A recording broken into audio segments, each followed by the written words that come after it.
Good morning student. Previous video class में हमने third chapter complete करके फोर्थ चैप्टर स्टार्ट किया था।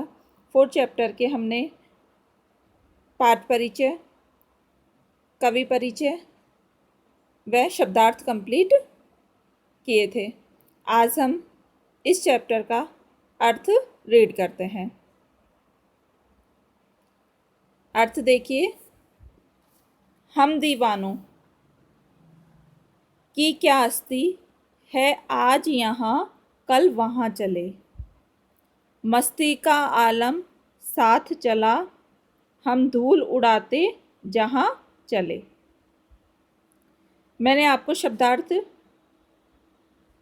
रीड करवा दिए थे, एक बार फिर से देख लीजिए। दीवानों, दीवानों का अर्थ होता है अपनी मस्ती में रहने वाले। अस्ति का अर्थ होता है अस्तित्व। मस्ती का अर्थ होता है मौज। आलम यानी कि दुनिया। धूल उड़ाते यानी कि खुशी मनाते।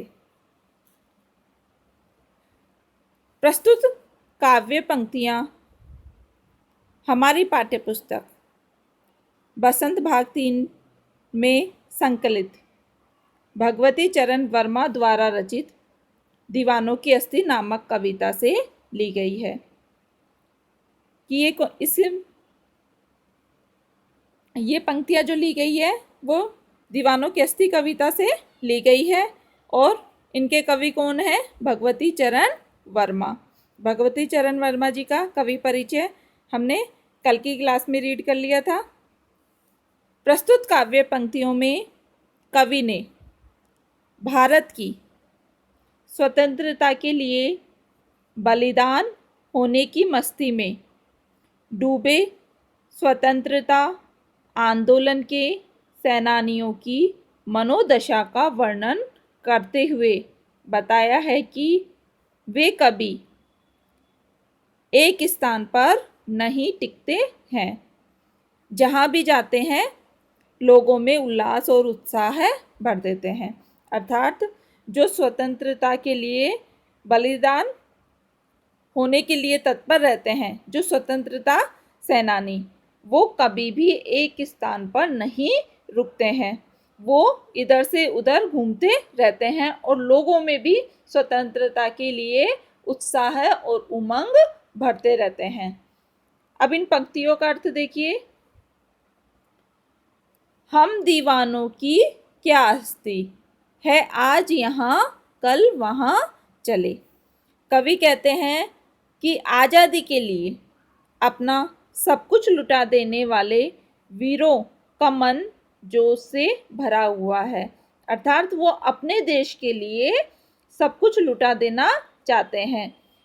वो अपने प्राणों की भी परवाह नहीं करते। देश की आज़ादी के लिए वे अपने प्राणों को भी न्यौछावर कर देना चाहते हैं। इनके लिए देश की गरिमा सबसे ऊपर होती है। देश की गरिमा के आगे ये अपने प्राणों को भी न्यौछावर कर सकते हैं। उसके आगे इन्हें अपनी कोई हस्ती दिखाई नहीं देती है। अर्थात उन्हें अपना अस्तित्व भी नहीं दिखाई देता है। वे आज़ादी के क्या हैं? दीवाने हैं।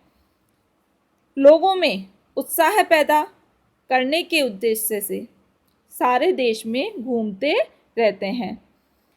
हम दीवाने की क्या हस्ती, आज यहाँ कल वहाँ चले। अर्थात जो स्वतंत्रता सेनानी और वो क्या है, पूरे उत्साह है और उमंग के साथ पूरे देश में घूमते फिरते रहते हैं।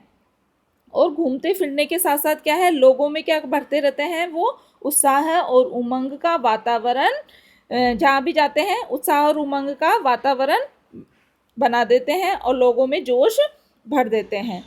आगे की देखिए, मस्ती का आलम जहाँ चला, हम धूल उड़ाते वहाँ चले।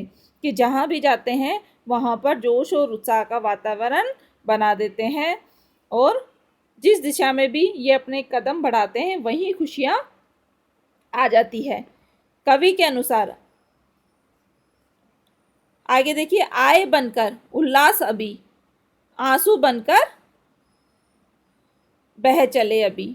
सब कहते ही रह गए, अरे तुम कैसे आए, कहाँ चले। कवि के अनुसार ये दीवाने लोग अर्थात स्वतंत्रता सेनानी लोगों के लिए हर्ष और उल्लास लाते हैं। अर्थात जहाँ भी ये लोग जाते हैं वहाँ पर ये क्या लेके आते हैं, हर्ष और उल्लास लेकर जाते हैं। और जब आंसू बनकर बह चले अभी, अर्थात जब ये वहाँ से विदा होते हैं और अपने बंधु बांधवों से दूर जाते हैं, तो अपने से जो जुड़े हुए लोग होते हैं उनकी आंखों में ये क्या दे जाते हैं, आंसू दे जाते हैं। अर्थात जब ये वहाँ से विदा होते हैं तो लोगों की आंखों में आंसू झलक पड़ते हैं। सब कहते ही रह गए अरे तुम कैसे आए कहाँ चले। सब कहते ही रह जाते हैं कि तुम अभी अभी तो आए हो और अभी ही यहाँ से क्यों जा रहे हो, तुम्हें कुछ दिन और यहाँ पर रुकना चाहिए। अर्थात जब वो एक जगह से दूसरी जगह पर जाने लगते हैं तो लोगों में दुख का उमड़ पड़ता है और उनकी आंखों से निकल पड़ते हैं। क्यों? क्योंकि ये लोग वहाँ पर क्या लेके जाते हैं, खुशियाँ और उत्साह लेकर जाते हैं। और जब वो एक स्थान से दूसरे स्थान के लिए विदा होते हैं तो लोगों में दुख का माहौल हो जाता है और आंखों से आंसू निकलने लगते हैं। और वो दुख के आंसू निकलते हुए कहते हैं कि तुम अभी अभी तो आए थे और अभी कहाँ जा रहे हो, तुम्हें कुछ और दिन रुकना चाहिए। कवि ने स्वतंत्रता सेनानियों को जोश और उमंग से भरा हुआ बताया है कि जो ये लोग इतने जोश और उमंग से भरे हुए होते हैं कि देश की आज़ादी के लिए और देश की रक्षा के लिए ये अपने प्राणों को भी न्यौछावर कर देते हैं, अपने प्राणों को भी ये बलिदान कर देते हैं। बलिदान करते हुए इन्हें कुछ भी नहीं दिखाई देता है और ये जहाँ भी जाते हैं खुशियाँ ही लेकर जाते हैं। और उस जगह से जब विदा होते हैं तो इनकी आंखों से आंसू ही झलकते रहते हैं और सभी लोग कहते हैं कि तुम अभी अभी तो आए थे और अभी कहाँ जा रहे हो। यह हुआ इसका अर्थ कंप्लीट। अब मैं इसकी आपको व्याख्या बता देती हूँ, आपको जो कि फेयर नोटबुक में राइट करनी है। सबसे पहले प्रसंग देखिए। प्रस्तुत पंक्तियाँ हमारी हिंदी की पाठ्य पुस्तक बसंत में संकलित कविता दीवानों की अस्थि से ली गई है। इसके कवि भगवती चरण वर्मा है। इस कविता में कवि ने मस्त मौला और फक्कड़ स्वभाव का वर्णन किया है। अर्थात जो स्वतंत्रता सेनानी है वो अपनी ही मस्ती में आगे चलते जाते हैं, उन्हें केवल देश की के लिए ही अपने प्राणों के न्यौछावर करने का उमंग अपने मन में होता है। ये आज़ादी के दीवाने होते हैं। व्याख्या देखिए। इसमें कवि कहते हैं कि उनका स्वभाव मस्त मौला है, अर्थात मस्ती में रहने वाला है।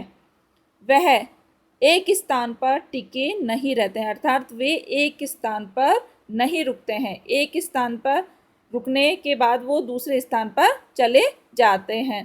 क्यों? क्योंकि एक स्थान पे जब उन्होंने खुशियाँ बिखेर दी, यानी कि जोश और उमंग जगा दिया लोगों में देश के लिए, तो वह दूसरे स्थान पर चले जाते हैं। कवि कहते हैं कि वे जहाँ भी जाते हैं चारों ओर खुशियाँ ही फैल जाती है, कि जहाँ भी जाते हैं ये अपने साथ खुशियाँ ही लेकर जाते हैं। खुशियाँ क्यों लेके जाते हैं? क्योंकि देश की आज़ादी के लिए ये दीवाने हैं और इनके अंदर उमंग और जोश भरा हुआ है। और जहाँ भी जाते हैं उन लोगों के अंदर भी क्या कर देते हैं, जोश और उमंग का संचार ये कर देते हैं। आगे देखिए। कवि जहाँ धूल उड़ाते हुए जाते हैं वही चारों तरफ प्रसन्नता का माहौल हो जाता है। धूल उड़ाते जाते हैं अर्थात जब एक रास्ते पर गुजरते हैं तो जहाँ से भी ये गुजरते हैं वहीं पर ही लोगों के अंदर खुशी का माहौल हो जाता है। कवि रमता जोगी है, वह मन में उत्पन्न भावों की भांति कभी खुशी का संदेश तो कभी आंखों में बहते आंसू की तरह सब जगह फैल जाता है। खुशी का संदेश कब आता है? जब ये लोगों से मिलते हैं, और जब ये लोगों से मिलते हैं तो खुशी वहाँ का माहौल हो जाता है, सब लोगों में खुशी का माहौल फैल जाता है। और आंखों में बहते आंसू की तरह कब मिलते हैं? जब ये वहाँ से विदा होते हैं। और जब ये वहाँ से विदा होते हैं तो अपने बंधुओं की आंखों में क्या दे जाते हैं, आंसू दे जाते हैं। क्यों? क्योंकि वो चाहते हैं कि अभी ये कुछ दिन और वहाँ रुके, लेकिन ये तो रमता जोगी होते हैं कि एक स्थान पर कभी भी नहीं रुकते हैं। इनका कार्य क्या है, लोगों के अंदर जोश और उत्साह बढ़ने का होता है। कवि कहते हैं कि वे इतनी जल्दी आते जाते रहते हैं कि लोगों को पता ही नहीं चलता है कि वे कब आए और कब चले गए। अर्थात ये एक जगह पर कुछ दिन ही रुकते हैं, यानी कि लंबे समय तक नहीं रुकते हैं, तो लोगों को पता ही नहीं चलता है कि कब तो ये आए हैं और कब यहाँ से चले गए हैं। लोगों की आंखों में आंसू ही आते रहते हैं कि इन्हें अभी कुछ दिन और यहाँ पर रहना चाहिए, लेकिन ये नहीं रुकते हैं। क्यों? क्योंकि इनका तो कार्य क्या है, इस देश की सेवा करना है और ये आज़ादी के दीवाने होते हैं, इसलिए लोगों की मन में उत्साह और उमंग भरना इनका कार्य है। ये हुआ फर्स्ट पद का अर्थ कंप्लीट। आप सभी को शब्दार्थ, कवि परिचय और इस प्रसंग की व्याख्या फेयर नोटबुक में राइट करनी है। कल की क्लास में हम सेकंड पद स्टार्ट करेंगे। आपको फर्स्ट चैप्टर ध्वनि, उसके क्वेश्चन आंसरों को आपको लर्न करना है। साथ में ग्रामर का जो टॉपिक है आपका कारक, उसे भी आपको रिवाइज करना है।